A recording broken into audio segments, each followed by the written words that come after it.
Landlords get the blame, but there's $1 billion industry pulling the strings. Property management companies. These corporations thrive by pitting decent tenants and honest landlords against each other. Do they risk losing money? No.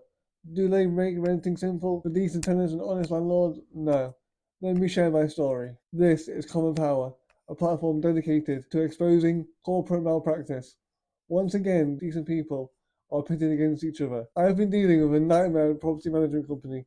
Black mold everywhere, repeated inspections and endless delays. Meanwhile, they siphon money from both me and my landlord without fixing the problem. Sound familiar? Let's dive deeper to find out who is really behind the rent crisis. The narrative we're fed is of greedy landlords versus disgusting tenants.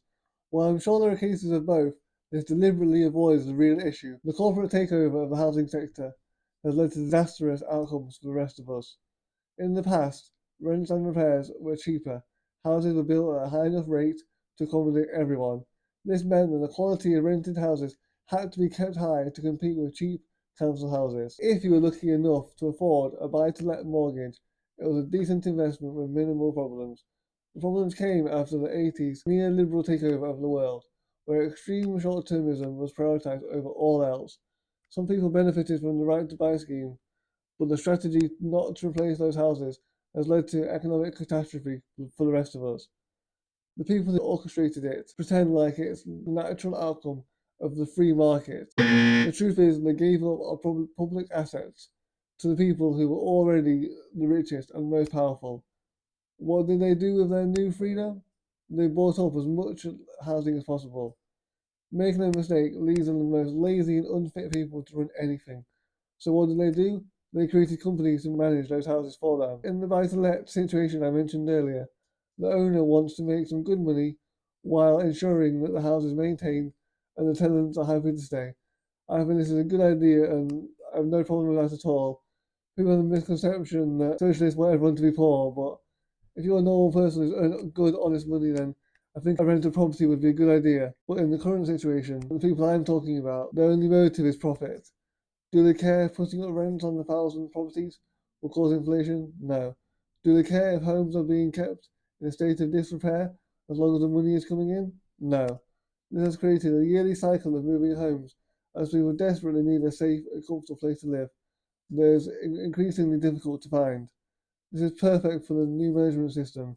More bullshit admin they can charge for.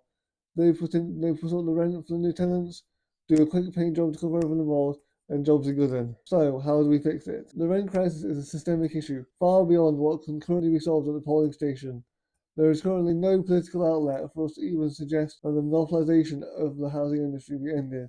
No political party, not even those claiming to represent the people, currently advocates for the ending of monopolisation. It is possible if we put people first. The exciting thing for me is that we don't need to lower ourselves to their level to fix it, and if we do it properly, it will benefit everyone. We cannot use their tactics of deception, manipulation, artificial scarcity, or even violence. We must act in the interest of nature, and nature guides us to act in a balanced way. We have to put aside our differences by first realizing the effects of weaponized topics, and second, casting aside the hate and fear that perpetuates them. They say fear is more powerful than love, but the fear of immigrants that is rife in society is unfounded. The only way we can overcome it is to show that there is a better way. Instead of doing any of the awful things to the decent people who come here, we can build enough houses so there is enough for everyone. Simple. Instead of artificial scarcity, we can naturally prosper. This is just one of the issues that are blamed on immigrants. If that's your response to this, to blame immigrants, let me leave you with a question. Who makes the most money out of this? I can assure you it is not normal people who come here. We can't fix this alone, but together we can demand systemic change. Always follow the money, folks. Please like, share, and subscribe to join the fight for fair housing, and I will see you in the next one. Stay tuned, and one day the common will have power.